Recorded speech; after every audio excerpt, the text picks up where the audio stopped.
Welcome to this edition of the Million Dollar Mastermind podcast. This is where we pick the brains of high achievers from all walks of life and get their hard-earned, real-world insights on winning. I'm your host, Larry Weidel. We're here and we're talking with Cameron Herold, and we're going to have some fun today. Sounds great, Joe.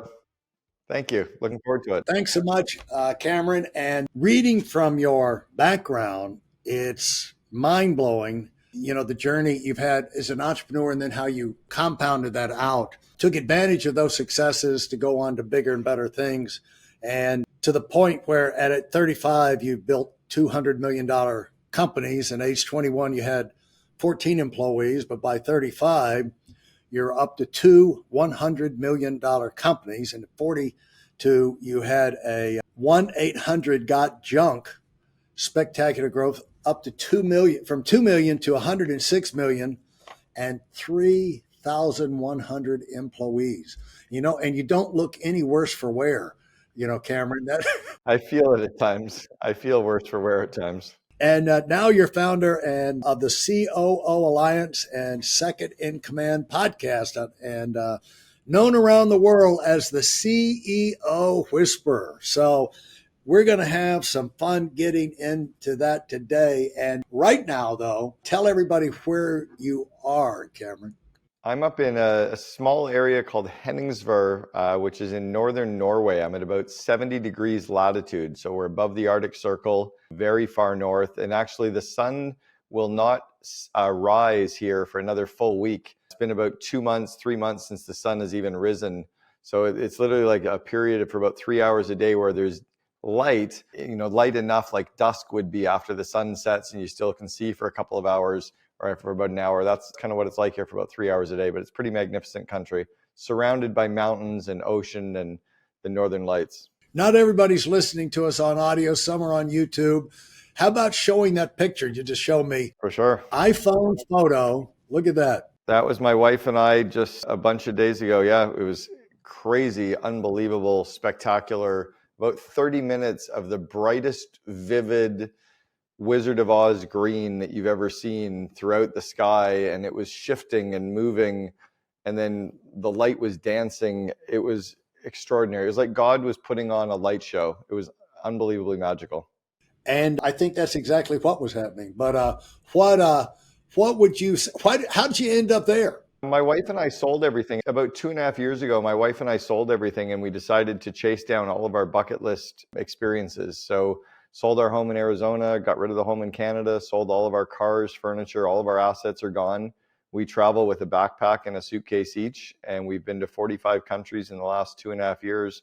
And Northern Lights was her number one bucket list. So we've been waiting for a good period where we could come up in the cold winter to chase down the bucket list item for her. And we're off in a week. We head over to Japan to go skiing with 12 friends and chase down one of my bucket list items, which has been to ski powder in Japan. I've wanted to do that my whole life.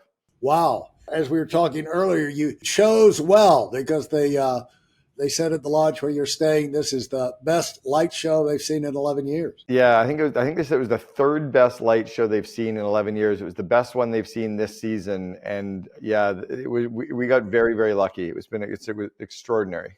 And so talk about another thing we'll get into. You've turned into a speaker. You've been paid to speak in 21 different countries. 28 now, 28 countries. And I just got booked to speak in May in Ireland. And I know your producer, Joe, is from Ireland. I'll be doing 2 speaking events, one on May 15th, one on May 16th in Ireland. So that'll be country 29. And I've actually been paid to speak on every single continent. 2 years ago, I was in Antarctica and a group of CEOs had booked me to speak to a group of CEOs on a boat in Antarctica. So I've now been technically paid to speak on every single continent. Well, congratulations on that. And you're amazingly young looking. I don't know how old you are, but you're amazingly young, fit, in shape. And so you survived the wars very, very well. I'm 58, so I'm trying to stay young for sure. Yeah, well, congratulations. And how did you talk about being an entrepreneur from day one. What was day one? Really, from birth, my grandfather was the CEO of a big pharmaceutical company. And then my other grandparents were entrepreneurs and had a very famous lodge in Northern Ontario, a hunting and fishing resort. And then my dad was an entrepreneur. And my brother and sister and I have all been building our own companies and running our own companies really for the last 25 years. All of us ran companies when we were 20.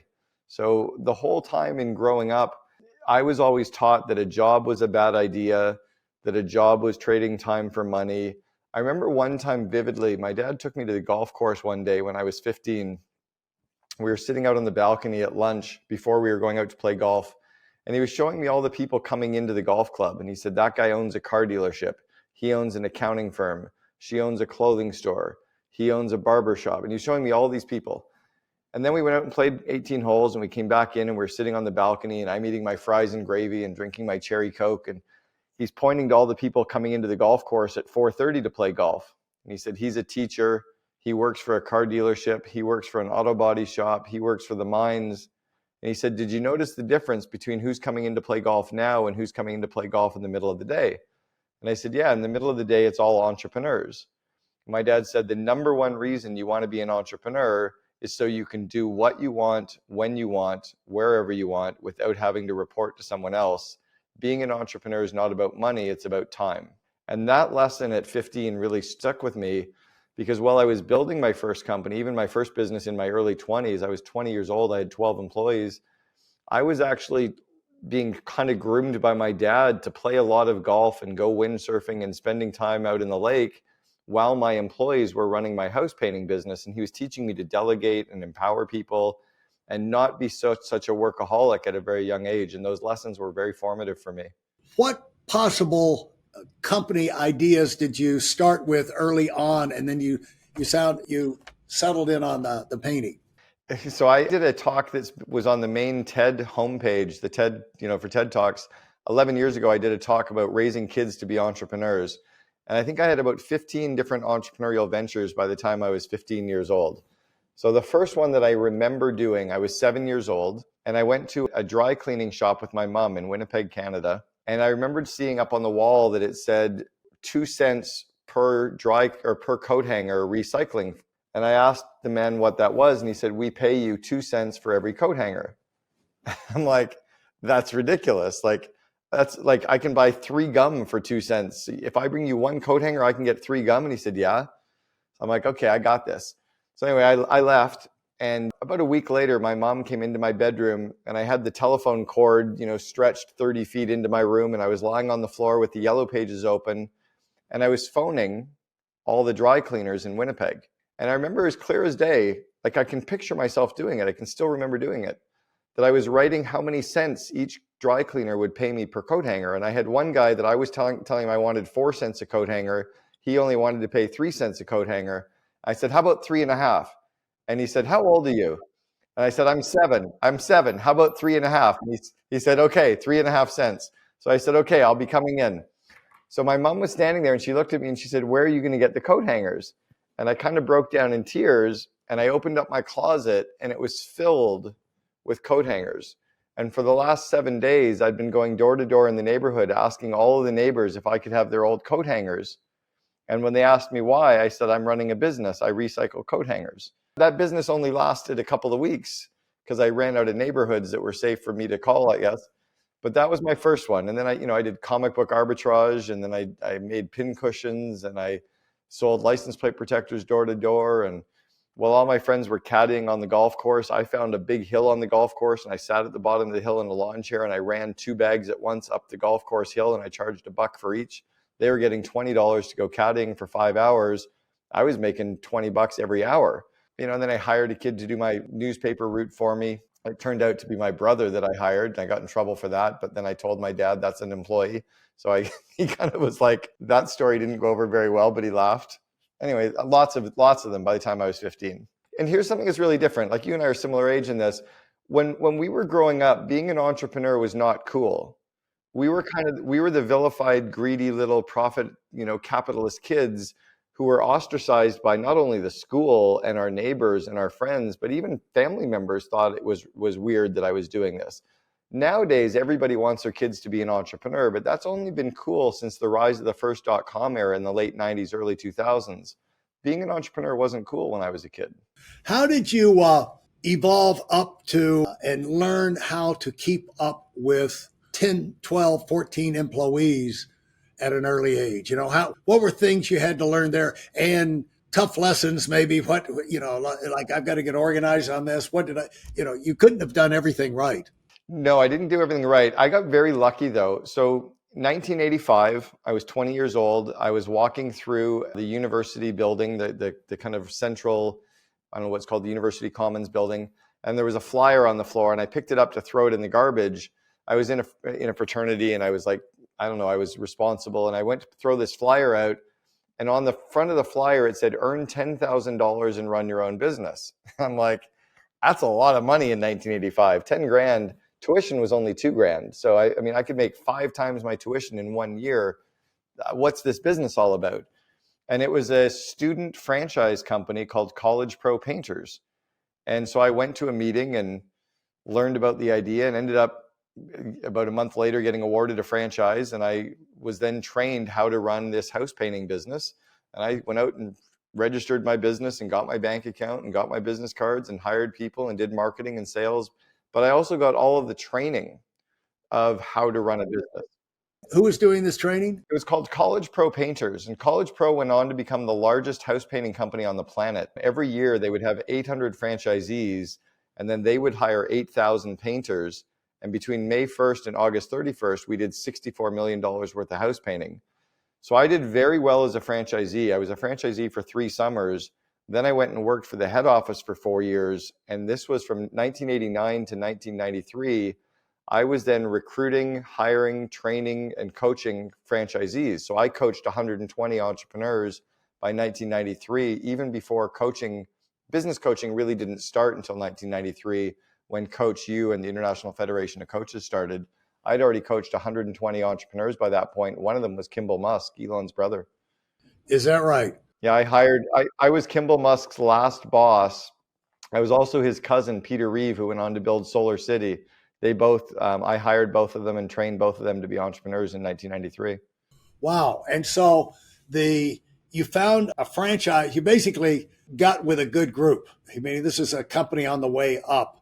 And so if people are looking there's a thread here that I want to copy, and I'm early in the game where I've got years to get educated. At least don't just get a franchise, get one that's hot and climbing, would you say? The big lesson I got from this was very similar to the golf club member, was really successful people hang out with really successful people. So at the golf club, I was filled with all of these successful people who are a member of this private club. And then at College Pro Painters, I was surrounded by all these other 20-year-olds who were entrepreneurial, high in goal orientation, really strong in precision, good leadership skills, running businesses, and they were doing some cool, whereas everybody else at school was just drinking beer and smoking pot and, I don't know, going to school. So I was in this mastermind community at a very early age, and I recognized that was similar to my fraternity. It was similar to a church youth group. It was similar to being in Cubs. And I saw the value of being in these communities at a very young age. And that's what got me into the Entrepreneurs Organization years later. And then years and years of now doing lots and lots of investing in myself and being in communities. I go to probably 3 to 4 groups of entrepreneur events every year that I'm a participant. I sit in the room with all these other successful people to keep raising my game every year. And what would those groups be? I've gone to the main 5-day TED conference for 10 years in a row. I've gone to 5 baby bathwater events. I was a member of Strategic Coach for 7 years. I was in the Genius Network for 7 or 8 years. I just went to their annual event. A few War Room events, 5 Mastermind Talks events. I'm going to my 4th Wayfinders event in Laos in Cambodia. Just booked another one actually for April in Papua New Guinea. But I do events with entrepreneurs all over the world where I can immerse myself in these communities of really good thinkers. And, you know, it's that saying that you're the average of the 5 people you spend the most time with, right? So your ideas level up, your fitness levels up, your health levels up. So we do those. My wife chases them down as well. We're doing a big biohacking event this year. And when you come away from those things, What do you usually find is the biggest thing, the networking things, the friends you made, or are you still getting new ideas? Oh yeah, always new ideas. I mean, it's that saying that if you're the smartest person in the room, you're in the wrong room. So I can walk into a room and just synthesize. I call it ideas having sex. I'll take an idea from Larry, an idea from Abby, an idea from Joe, and those three ideas have a little idea baby, and it's exactly what I'm looking for.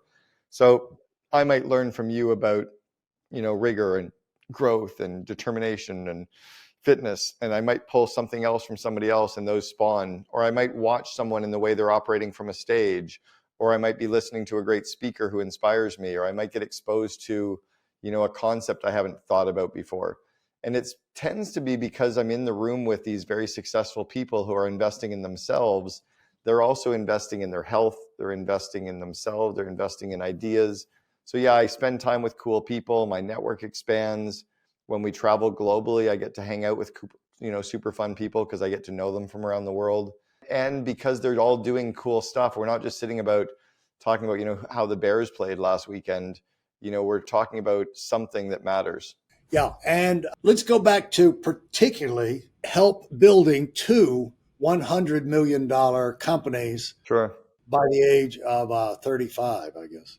So, well, the first was called Boyd Auto Body, and in the United States, it's called Gerber Auto Collision.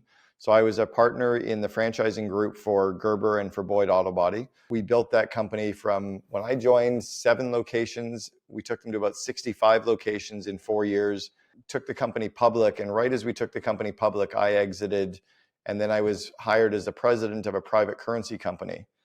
We built out that private currency company, took that company public, and sold it 2 years later to a much bigger public company right at the height of the internet boom. We ended up with about 900 employees in the larger parent company. And we were doing kind of what Bitcoin is doing today. We had 30,000 businesses buying and selling using our digital currency instead of the US dollar.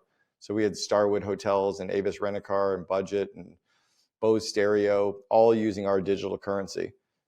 And I was a president of that. How did the knowledge from your first one translate into the knowledge you needed to do the second one?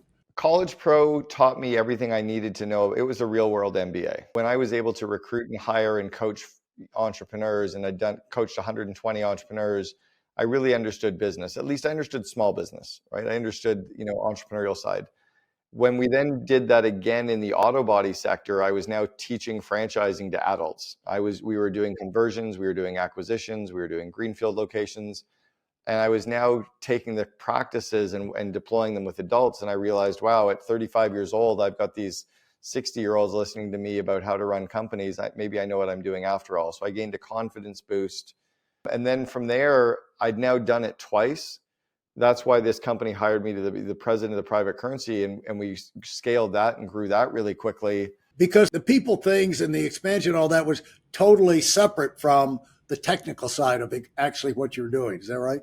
I don't know anything about how to fix an auto, like a car in auto body. It was all the people side. I'm operationally world class at the recruiting, interviewing, selection, onboarding, and the leadership development of people.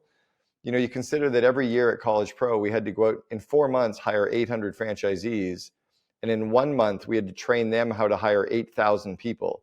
There's not a lot of companies on the planet that hire 8,800 people every year in a 4-month period. So, and I was in the top 30 people in that company. So my skill set around operations and culture and, the people side and execution and time management, project management, marketing became operationally very, very strong.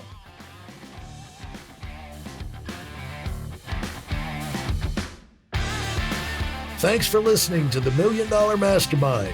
If you felt there were any valuable takeaways from this episode, please take a minute and leave us a 5-star review. Your feedback is important and really helps us get the word out to a wider audience. Remember, we have a valuable webinar that is absolutely free. Register for it right now at weidelonwinning.com. Thanks for listening.